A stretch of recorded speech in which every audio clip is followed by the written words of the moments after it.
Hello everybody, and how are you? I hope you're well, wherever you are in the world. And if you're not well, I hope we can provide a little bit of light entertainment for you. I'm just realising my lighting is a little bit off.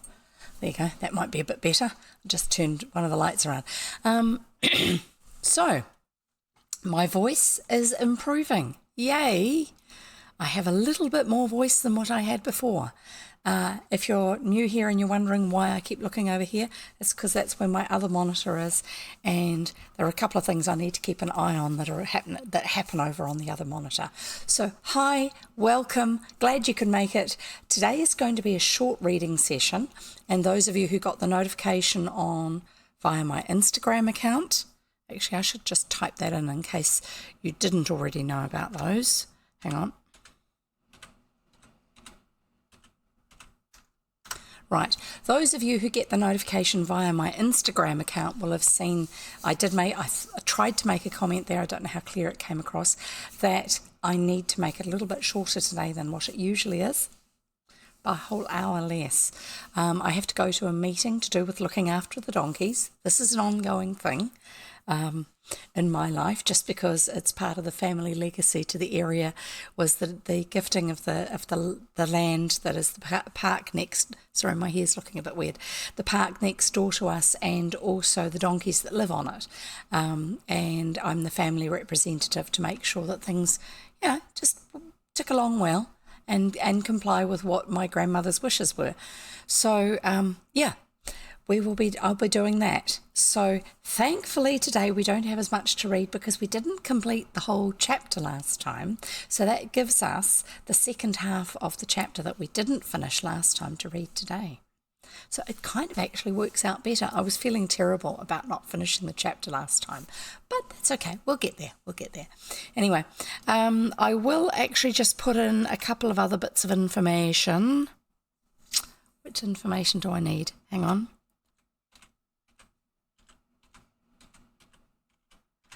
I'm just putting these in now in case there's anyone who's new here, and I will say hi to you specifically in a minute.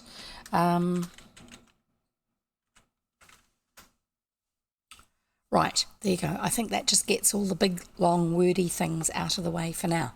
Right, so if you're new here, hi, I'm Jev. I read old children's books, such as these ones. Sorry, everything behind me, I think it stays the same, but it keeps getting rearranged. So, such as these ones here. This one here is over 100 years old, and this one is over 125 years old. And they are books that belong to the family. They were given to various family members at different times. I'll just put those out of the way. I grew up reading those sort of books because those were the books that were handy when I wanted a book to read, You don't always remember to pick up a book from the school library, and that was the only decent library we had was our local school, because it was a very small rural area, and the normal public library was really more books for adults or picture books for little kids, and nothing much in between. And what they did have in between was a very small selection, unlike the books at the school library, which were all for kids and teenagers. And so it gave us a wide variety. But when you're at school, you don't remember. A school day is forever, and you don't remember to go to the library and get another book to read when you're at home. And so you get home, you want something to read, and so you have to go and try and find something to read. So if you happen to have your grandparents living next door, you go and rattle around in their boxes and the shelves that are in the garage and things like that, and find yourself some books to read, such as those sort of ones. They were very familiar for me, and I grew up reading that sort of books and got very familiar with the way authors from older periods used to write. And so it helps to expand the way you think, the way you perceive the world, because they are writing from their time period. Even if they're writing something that's set in a different time period, they still write using the language and the heart's intent that is much more common for the time period that they are in. Just the same as if you or I were writing now, we would still be expressing things that maybe not entirely agree with everything of our time period, but reflect who we are within our time period. and we put words into our characters' mouths. And this has always been the case with when authors are writing. You cannot write something that does not show a little bit of yourself. Even if you are writing some pretty nasty stuff about sort of nasty criminals and all that sort of stuff, there's still attitudes behind it to other people, to the world around them, not just that particular character, that will come through, that is a reflection of who you are and the way you see the world. That's just life. That's the way it is, because we can't get outside of our own heads. But we can expand the way we view the world by reading stuff written by other people who live in different time periods, live in different countries, and also have different points of view to what we ourselves have. And that's all good, because it helps us to be a lot more empathetic and understanding of people who are different to ourselves. And I think we need that. I think we need more of that, actually. So that's a big part of why I read old children's books. I really enjoyed them, and I want to share them with other people. When I've said before that often you won't be able to find these at your local library, it's not a negative about your local library. Go and borrow books from them, but just don't be surprised if they don't have older books, because unless something is particularly popular, if it's more than 5 years old, they probably are not going to stock it, just because their budget and their space don't allow for it. And they keep having people asking for the newest, latest thing. Like the Twilight books, they might still be on the shelves, but they're not as popular now as they were, so they will be clearing the stock and making way for the newer things since then. Yeah, all that sort of stuff. Hunger Games, long gone. Yeah, they might keep a copy, but just one set of the books, not half a dozen sets, which they used to have when they were at the height of popularity. That's the way it works. Even if libraries are a paid public service that we can use without having to pay for the actual usage of it directly, they still have budgets that they have to meet and space that they have to meet, requirements. And so that's just part of it. So if you want to be able to read something that comes from a different time period, a different place, a great way to do it. Sorry, I'm just trying to type something with one hand and think about what I'm saying. And I'm not very good at that. Just see if that works to you.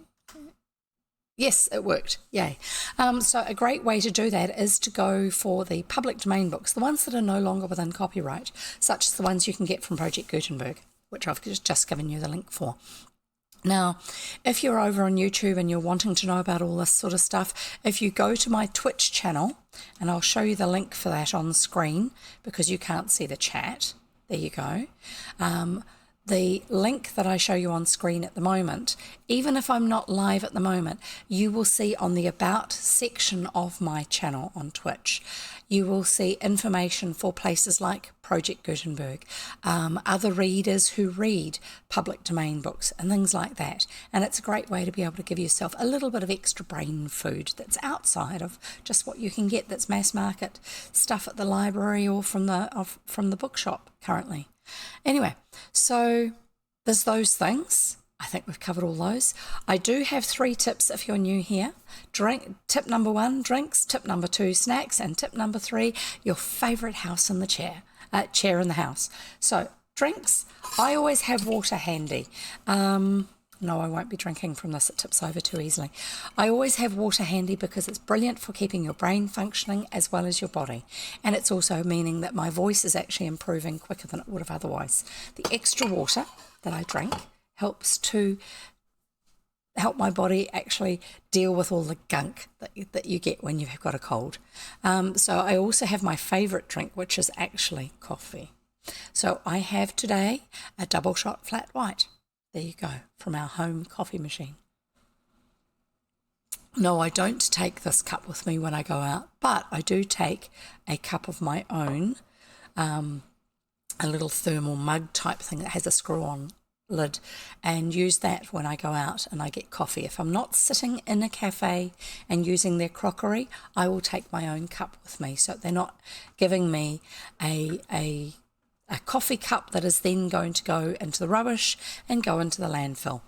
I don't think you need to do that. I think if you've got a glass jar at home you can take with you, or a travel cup of some sort, take it with you and get them to refill it for you at the cafe if you need a coffee to go.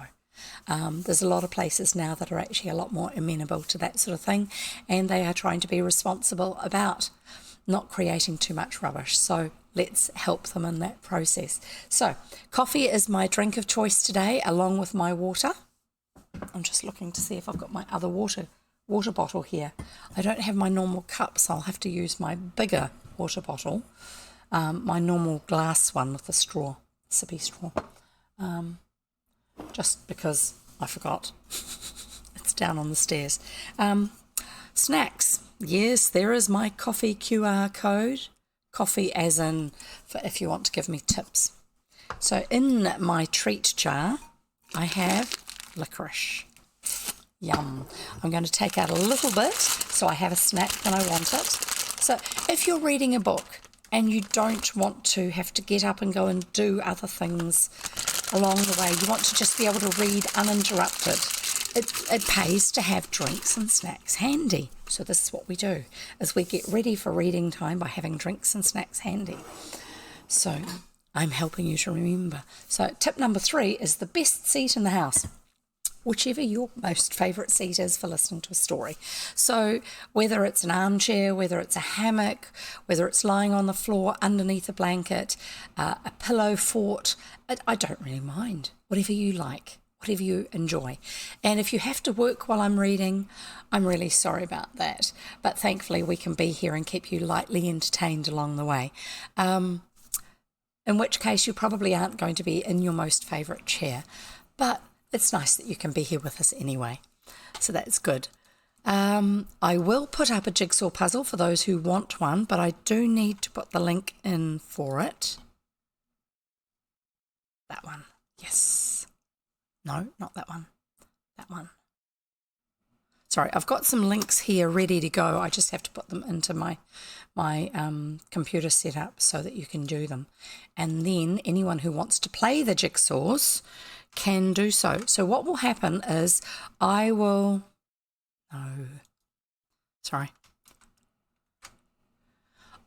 put a link in the chat, and then that link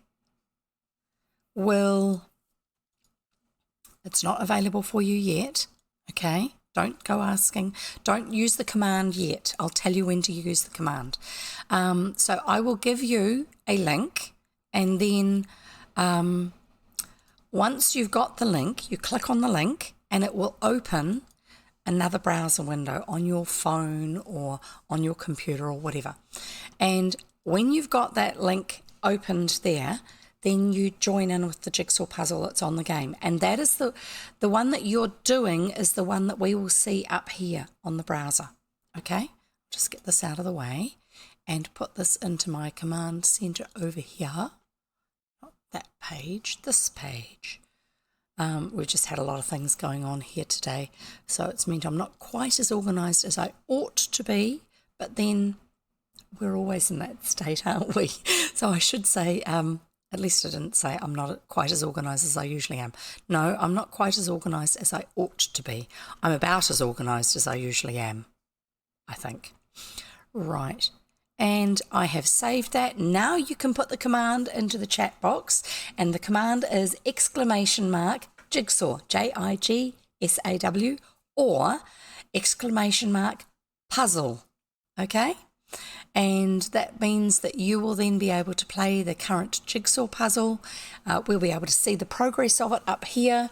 I usually try and choose a puzzle that the image is reasonably relevant for the story that we're reading or the chapter that we're reading. I do not pre-read the chapters, just letting you know. So I need to be away from here just before 4 o'clock because the meeting is in the house next door. So I will be signing off then, and I won't be doing a raid or hosting anybody. But if you want to check out some other readers, then, oops, I need to put that in the right place.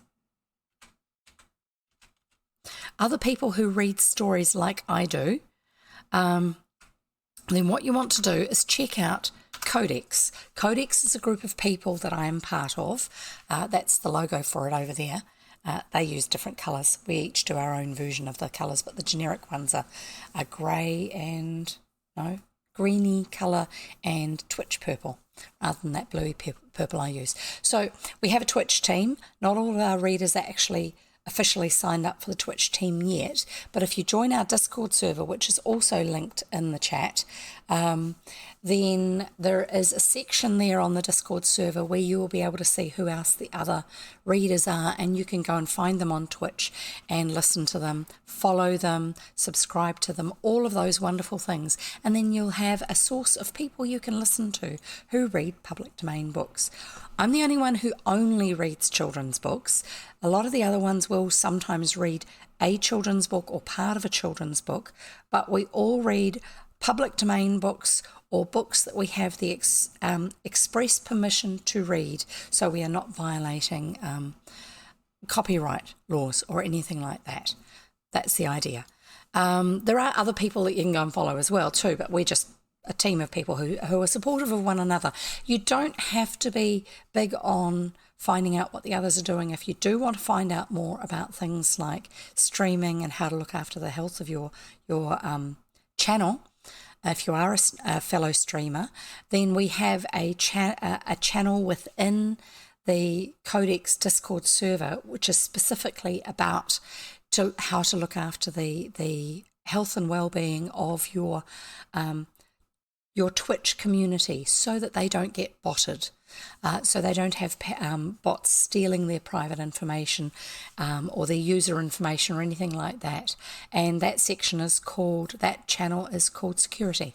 So it's really worth it, even if you don't want to catch up with all the other readers, joining the Discord server so you can find out about that. We have quite a few people who are not active within the Discord server in the way of reading stuff and getting into discussions about book club and everything, but they are there because it's a good way for them to access the security updates and things like that. How to find out if a user that's in your channel is a bot or a real person, things like that. What bots can do, which is why you don't want them. That's also useful information. Anyway, so we'll carry on and read the last half of this chapter. And if you want to redeem one of the headband redemptions, there are two versions of it. It's using my channel points, which are called pages. My pages are my channel currency. And if you want to do that, there are two versions of that. One is that there's a random picker where I spin a little dial and it will pick a headband out for me to wear, and I will wear that for, oh, did I still have that on? Sorry. Thanks, Goriki, for disabling emote and subscriber only mode. I thought I already had. I forgot. Oh dear.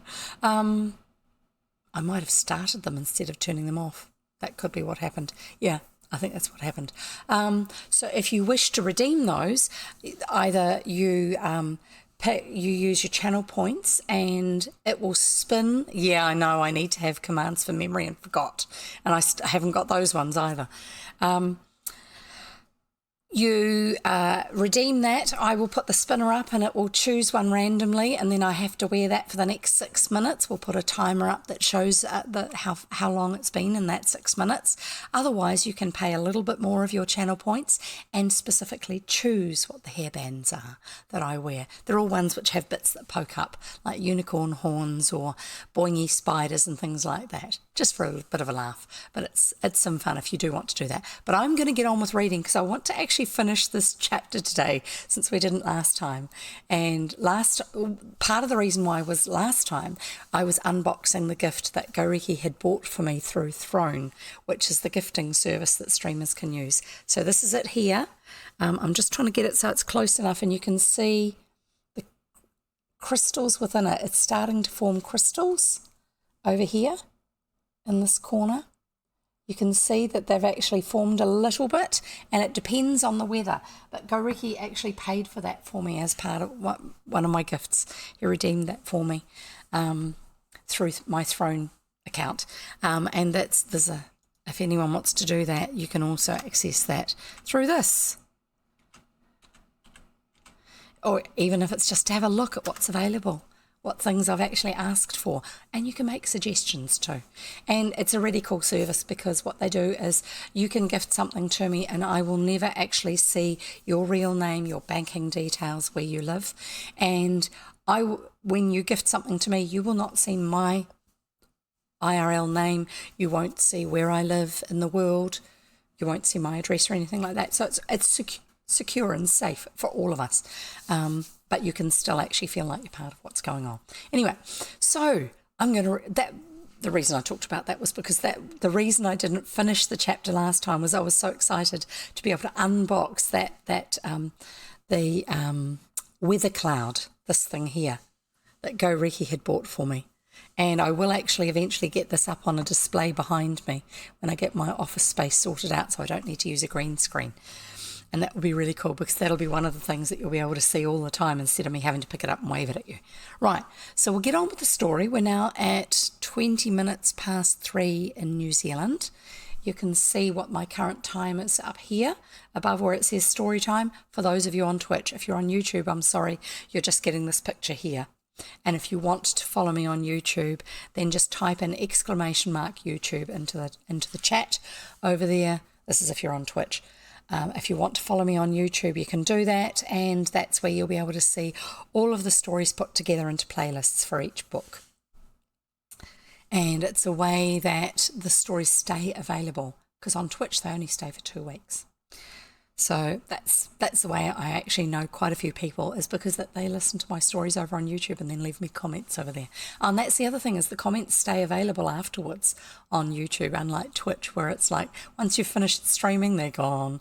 Anyway, let's carry on with the story. We are reading A Terrible Tomboy by Angela Brazel, and we are reading the chapter that is called Gorswen Fair. Now, Gorswen is the village that they live just outside of. The farm that they live on is called the Abbey because it used to be an abbey and the Abbey farm. And the abbey itself is now in ruins, but the village itself has a trading fair once a year, and everyone wears their best clothes, and the locals sell horses that they've gone and brought down from the Welsh hills. They sell their sheep and their cattle and things like this, and people have come and visit and buy them. So we've completed that part of the fair, and now it's the sideshow part of the fair before the day is over. And so we're just about to carry on with the story from this point. They've had all the sales and all that sort of thing, and they've got what's his name? Archie, the young American chap who lives with when he's not at boarding school, who lives with his aunt in England. And he's back in the village because she lives in the village. And so therefore he's with them, and he occasionally gives them a bit of a comparison with what life's like back in the States.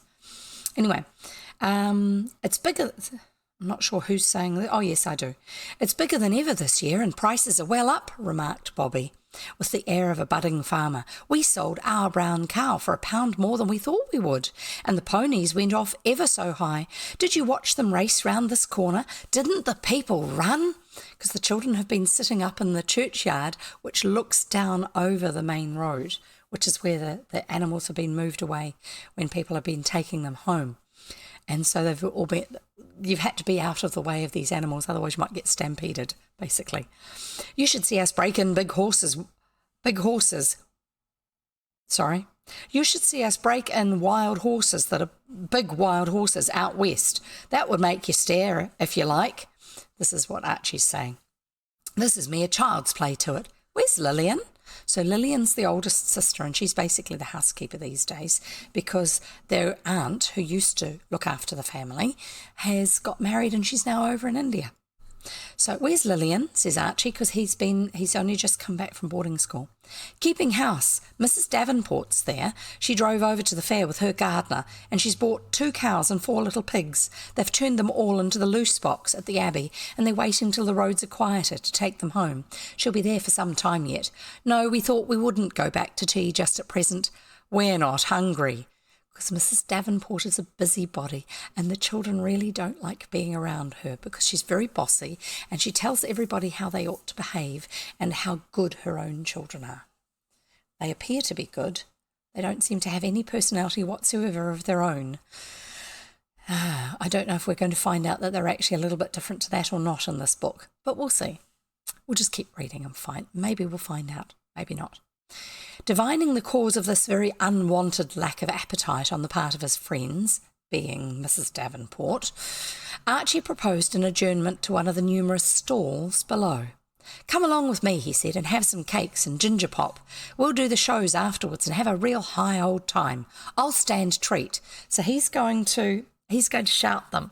He's going to pay for them to have some nice food and drinks and stuff like this from the stalls that are at the fair. Ginger pop being probably ginger ale or ginger beer that the locals have made. The locals have been setting up these stalls to be able to sell things to the visitors who are coming in to buy animals. Nothing loath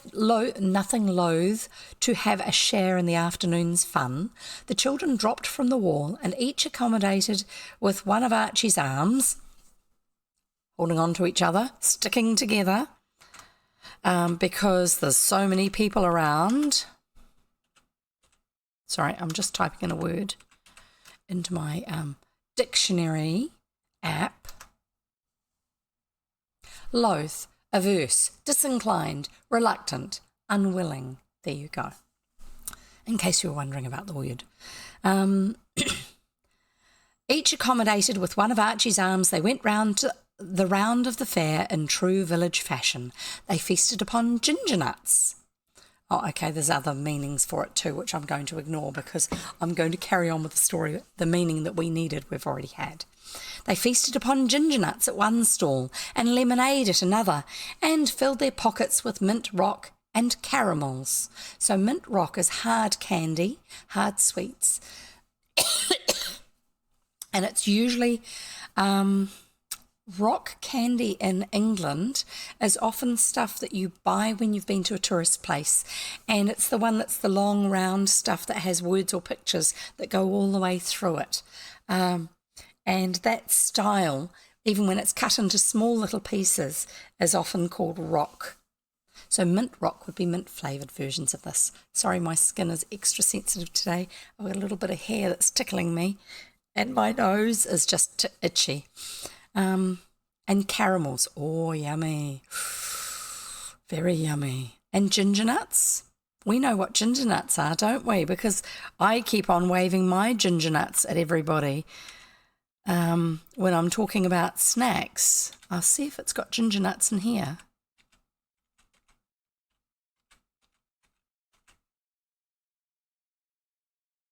I hope I've spelled it correctly because it won't work otherwise. No, ginger nuts is not a word that the dictionary has. Surprise, surprise. Anyway, so they're hard ginger flavoured biscuits. I will not. Thank you very much, Goriki. This is a family-friendly channel, remember. Granny-friendly. Right. Filled their pockets with mint rock and caramels. Archie was determined to enter every one of the gaudy shows which were drawn up in a line along the green, and dealt out his pennies in princely fashion. So the sideshows are the ones where you have the bearded lady and the everything else, all the different things that you go and see. And so you pay to go into each of these different sideshows to have a look or to have a go, like if it's a shooting gallery and things like that. And he's decided they're going to have a go at all of them. Right. Here you are, sir, the Fat Woman, a most improving exhibition. The Wild Man from Borneo, safe in an iron cage and can't hurt you. This way for the giant and dwarf. Come in and open your minds. Circassian beauty, only a penny. All these barkers all calling out the different shows that they've got. All right, keep your hair on, old chaps, cried Archie, nearly pulled to pieces among the rival showmen, because they really want someone to come into their bit, because the money they make is off the one that they want to sell you a ticket for. They need to be vegan friendly. Yes, I want some ginger snacks now. Go and get some, unless you haven't got any. Yeah. Sorry, I'm just responding to Goriki because he's in chat at the moment talking about ginger things. All right, keep your hair on, old chaps, cried Archie, nearly pulled to pieces among the rival showmen. We calculate to work right down the row in due course, and we'll take you all in turn. Let us start fair and square with number one, because these guys really just want to get them in on their own show, and that's it. Number one proved to be the wild man from Borneo, and we had one of us here in chat last time gave us the link for this, and the original wild men from Borneo were actually twins from England. Well, one was born somewhere else. No, not twins, brothers from England. They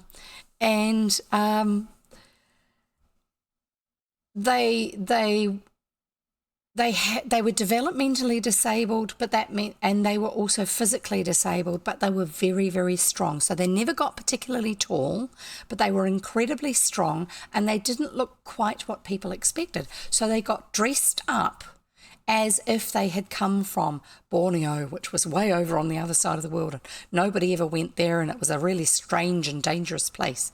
Borneo is in Indonesia, in the island area of the world that includes Indonesia, Malaysia, the Philippines, Western Papua New Guinea, and all that sort of stuff. So it's the part of the world where at the time that this was written, it would have seemed very strange and foreign. And yeah, the wild men of Borneo, that's the link. It's Riki's put it in the chat.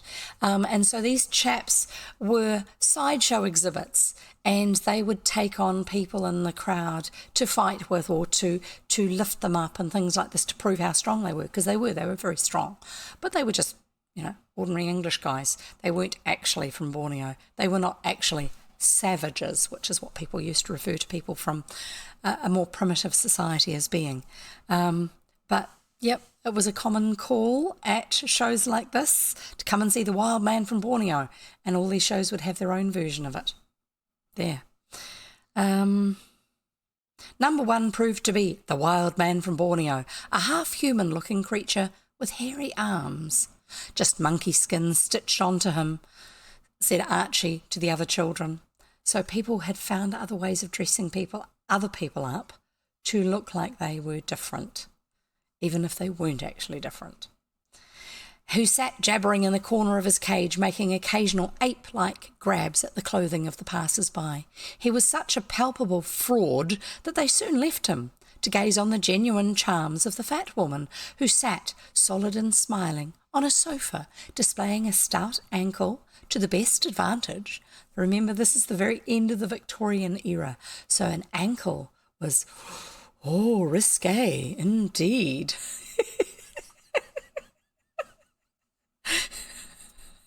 I have no idea if the ginger nuts they bought at the fair would have been crunchy, hard, or chewy, because they don't talk about it. Oh dear, we've got an ear redemption. Hang on a minute, I just need to bring up my ear redemptions. I think it's this one. And I need to get the interact thing going for it. Oh my goodness. I think I haven't, I'm not logged in. Yeah, sorry, I'm just going to log in. I'll be with you in a minute. This was meant to be all set up beforehand and I forgot.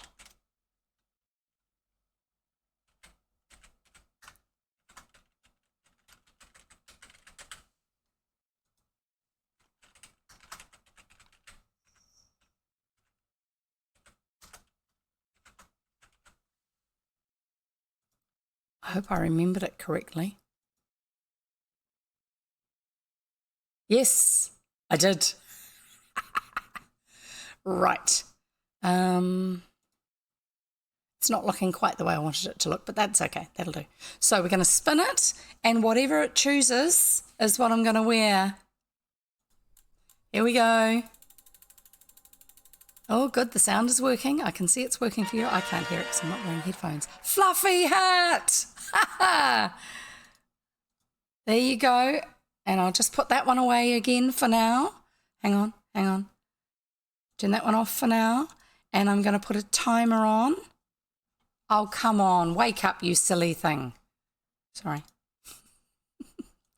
I don't know why it's looking... I've got to log in with that one too. This is ridiculous. Come on.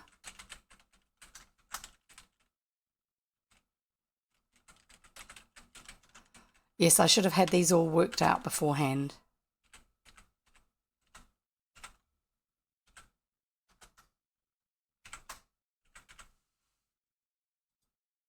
It's because I've been using it in my browser, not just here, that I'm having to log in again. So it was Fluffy Heart. Here we go. And I'm going to put the timer on. And we go set and start. Oh, that's not the Fluffy Heart. That's a new one I got the other day, which I need to add to my list. Here you go, Fluffy Heart, and I'll put my picture down. There you go. So that you can see it. There you go. Let's just see if we can make this a little bit more so it'll fit into the picture. There. And I shall carry on reading. And what I've done, in case anyone redeems after this one, I've made it so that it will remove the one that I've currently got. So if we have a whole lot of redemptions, we're not going to just keep doubling up on the same one. Let's see how we get on with the story, okay? I'm going to carry on reading. Right. So we've had the wild man from Borneo, who very obviously was a fake. The children could tell that he was a fake. And that's meant to be cropped so we can see the timer a little bit more effectively. But we're not going to worry about that this time.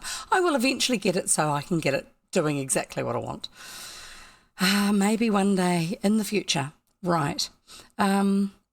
So we had the fat woman who was sitting on smiling on a sofa, displaying a stout ankle, which would have been rather risque at the time because people didn't show off their ankles when they were in formal wear. And she was probably in nice, presentable, sort of like, this is really fancy style of clothing, in which case you didn't show off your ankles in that day and age.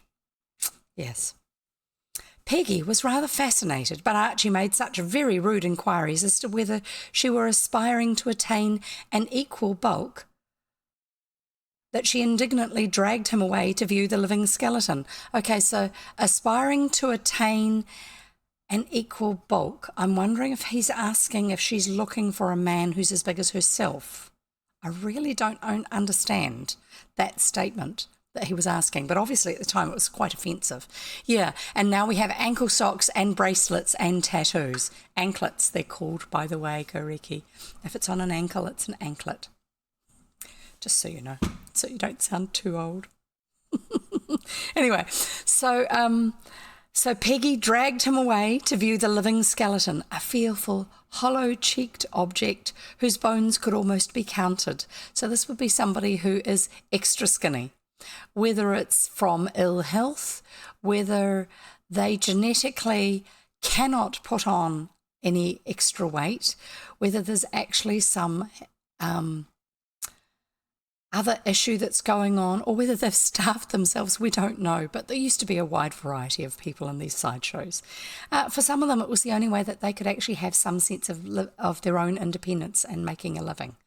Otherwise, they were put away in insane asylums and health farms and places like that where nobody ever saw them. They didn't interact with anybody and they had no say in the life that they lived, unfortunately.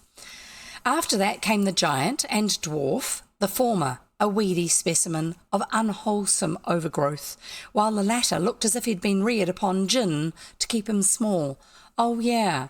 To keep children in order in the working places at a certain era of Victorian England, they were often given gin to keep them subdued. Little children, babies, so they weren't crying. So effectively you had drunk babies. And they would sleep a lot, and because of that they also wouldn't eat as much, and they were therefore not very well nourished, and they would stay small. You could tell people who had come from a low food value part of society because they overall, in general, the people in that area did not get to be very big people. I'm not talking about weight, I'm talking about their height and their ability to form muscles and all that sort of stuff. Yeah, very limited because they weren't actually well nourished. So they're obviously thinking that this dwarf person had been someone who'd been raised on that sort of a diet and therefore had never amounted to much height-wise. Shame. Reared upon gin to keep him small. Then there was the Circassian beauty, with the strong suggestion of Whitechapel about her. What is a Circassian beauty? Shall we test our dictionary and see if it has this word? I really seriously don't think it's going to have that with this one, but we'll see.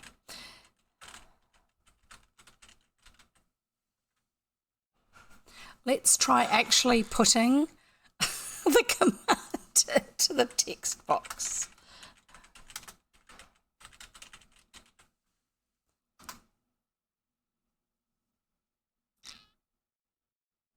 Nope, it's not a word in there. We will find that one out some other time. Right, then there was the Circassian beauty. I'm guessing she comes from a different country, which is unusual for them at the time, and so they're a little bit surprised that she looks as she does. With the strong suggestion of Whitechapel about her, so that means probably one of the painted ladies. Yeah, okay. The bearded lady, the man with the expansive skin. So that would be a man whose skin stretches when you pull it. Stretches when you pull it. I can't really do it. One of my family members, when they do this with their skin here, can stretch it out to about here. And it's because the elasticity of the skin doesn't work very well for him. And there are people whose skin is even more stretchy than... Oh, look, time's up. And there goes the hairband. Sorry about that. We're done. Sorry, I'll put that one down out of the way so I don't pick that one up again. And I'll put my picture up where it normally is too.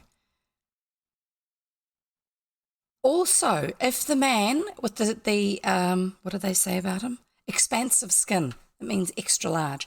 If he has been overweight and has lost a lot of weight, if he has been seriously overweight and then lost a lot of weight and he's lost it very quickly, his skin will also be oversized for his body and he'll be able to pull it out like this.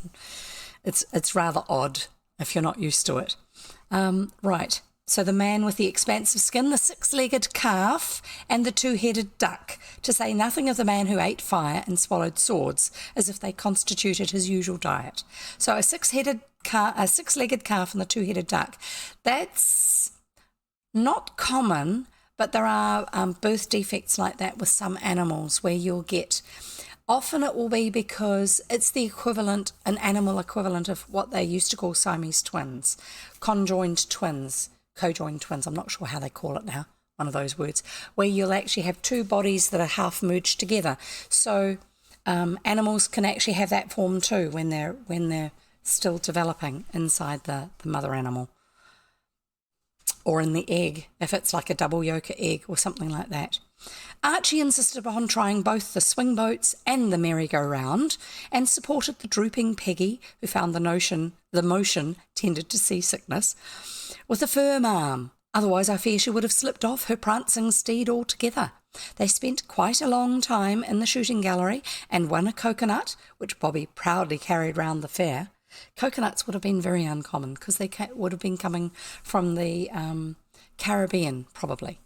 That's the closest you'd get to them to most of mainland Europe for normal supply.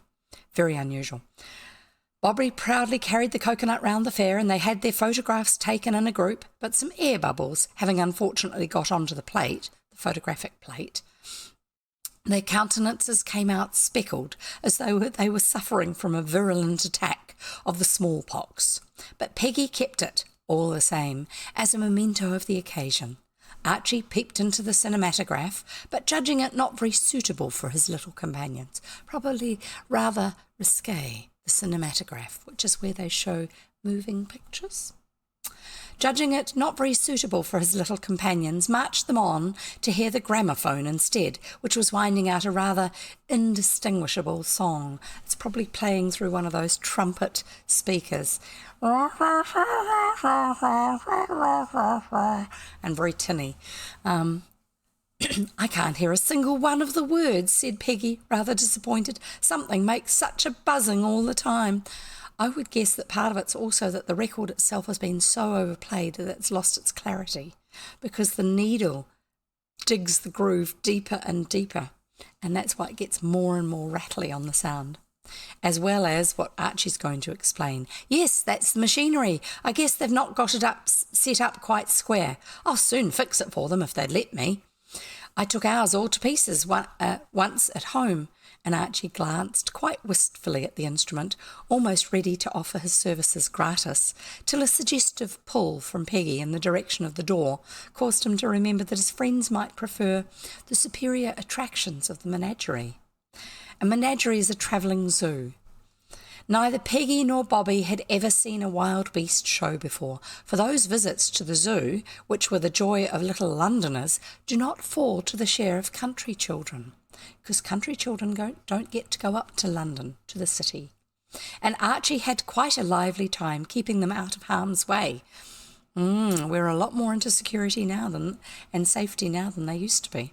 For Peggy declared the leopard looked so exactly like Tabby Skins, their cat at home, that she must positively try to stroke it, and was under the rope and up to the bars before Archie could seize her by her skirts and drag her back, while Bobby's curiosity on the subject of jackals and hyenas nearly led to the ejection of the whole party from the tent.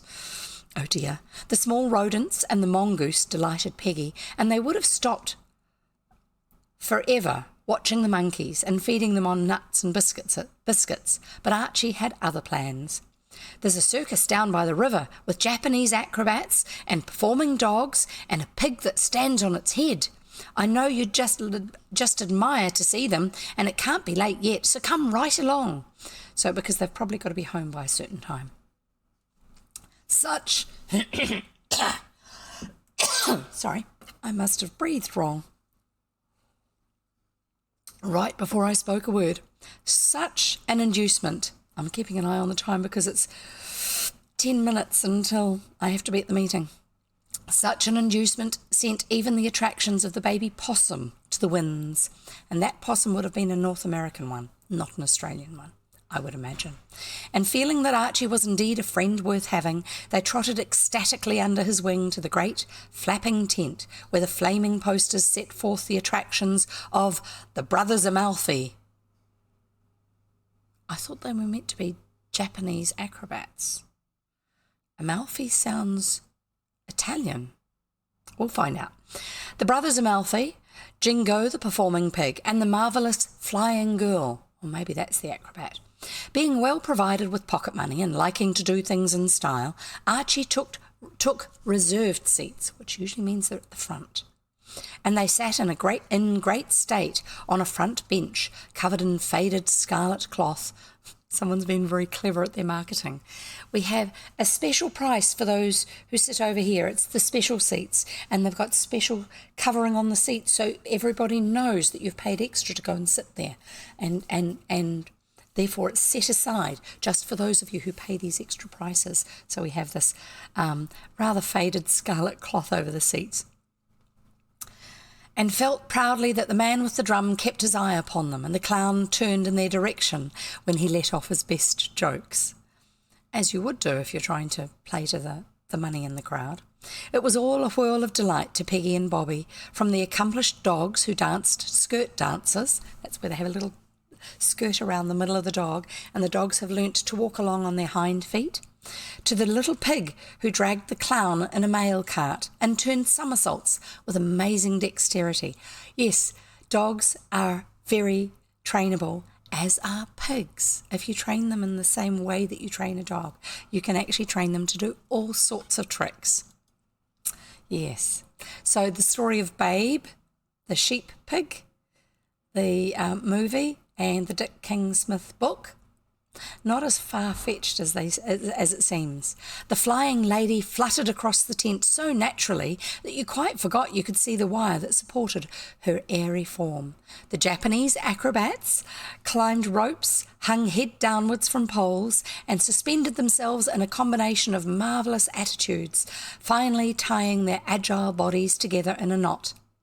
A Hindu conjurer performed marvels in the way of canaries under pocket handkerchiefs, umbrellas out of top hats, even producing yards and yards of coloured ribbon out of his own open mouth, much to Bobby's mystification, while the horses pounded round the ring with quite commendable spirit, and a lady rider in gauze and spangles, that's all the sparkly things, spangles, shiny things, gauze and spangles, jumped through hoops onto their backs with reckless daring. "Oh, Archie, take me home," cried Peggy at last, for a diet of ginger nuts and mint rock and lemonade is not exactly sustaining, and the hobby horses and swings, combined with the hot, stifling atmosphere in the tent, made her suddenly feel as if the world were turning around her. Oh dear. "All right, old girl, you do look queer, certainly. Cling on to me and we'll fight our way out somehow. Come along, Bobby. Now then, make room there, can't you? The lady's ill." And pushing, edging and struggling through the crowd, Archie half carried her down the tent and tugged her through the doorway into the fresh air outside. They nearly fell into Father's arms.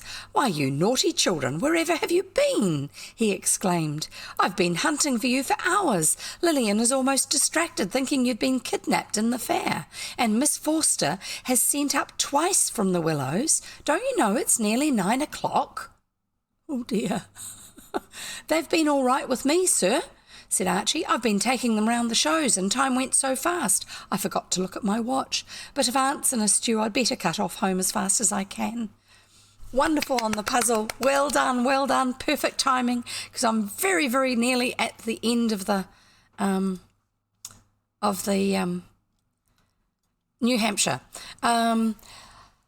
I put this one here because it's a little bit like where the horses have been grazing up on top of the moors and on top of the hills over in Wales before being brought down to the fair.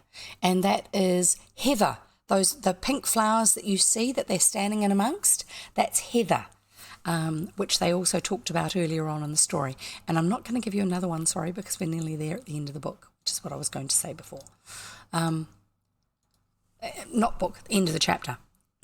"But if Aunt's in a stew, I'd better cut off home as fast as I can and ease her mind. Here, Peggy, take the rest of the mint rock. Bobby has the gingerbread." But the remains of the revel, the party that they'd had, crammed generously into her arms, seemed the last straw to poor Peggy, and Father took home such a very limp and dejected young lady that he might well remark it was a good thing Fair Day only came once a year, an opinion in which a great many people in Gorswen might feel disposed to agree with him. Oh my goodness. I'm guessing that there were a fair few people who ate too much and drank too much, especially rich foods that they don't normally have, a lot of extra sugar and things like that. And by the way, that was the end of the chapter.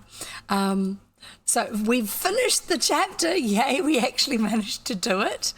I was starting to wonder if we were ever going to get there, which is a little bit awkward, since supposedly I am here to read to you, and it seems like most of the time I actually am not reading, I'm just talking.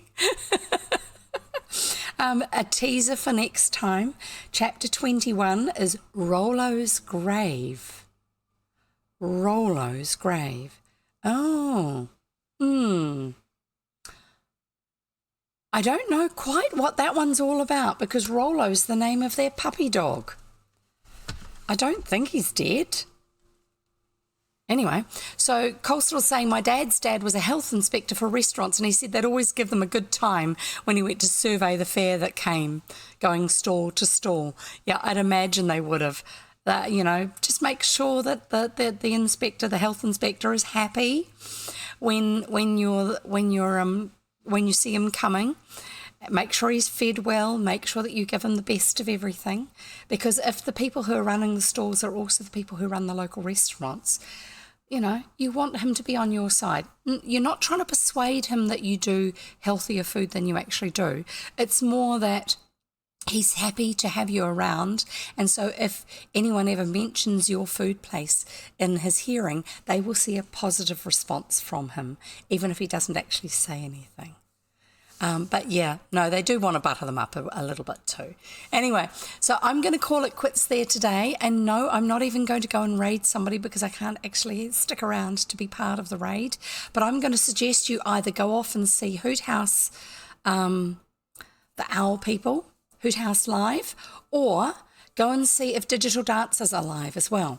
And go and say hi to them and do your own private little raiding party. And have lots of fun. And I'm so sorry that we're finishing so early today, but I've got to go and look after the donkeys. You know, well, committee-wise, I have to go and look after the donkeys. Part of what we're doing is we're getting every year, just before Christmas, we will have a community get-together on the park, in the park where the donkeys are, and we call it the Donkeys Christmas Party. And they'll have a little walk-through parade of the donkeys. Children in the local community will do some races like egg and spoon races, three-legged races, that sort of thing. No, we don't have wild donkeys in New Zealand. These are ones that used to belong to my grandmother, and they now live on the park next door to us because part of the park used to be my family's land, her land. And so that land was gifted to be a park so that the donkeys would always have a place to live and people could come and visit them rather than them being on private land and people feeling awkward about it. When she was alive, she was happy for people to come and visit the donkeys, even on her land. But she wanted them to be available for anyone and everyone, regardless. And so that part of what I will be doing today is talking about what we're going to do and who gets what jobs for the donkeys Christmas party. And maybe I can tell you about that next time. We won't actually see the donkeys today, but I will see if I can dig out some pictures for you of the donkeys. So take care, have lots of fun, and thank you for being here and sharing the story with me. And look forward to seeing you next time. And in the meantime, happy reading. Bye.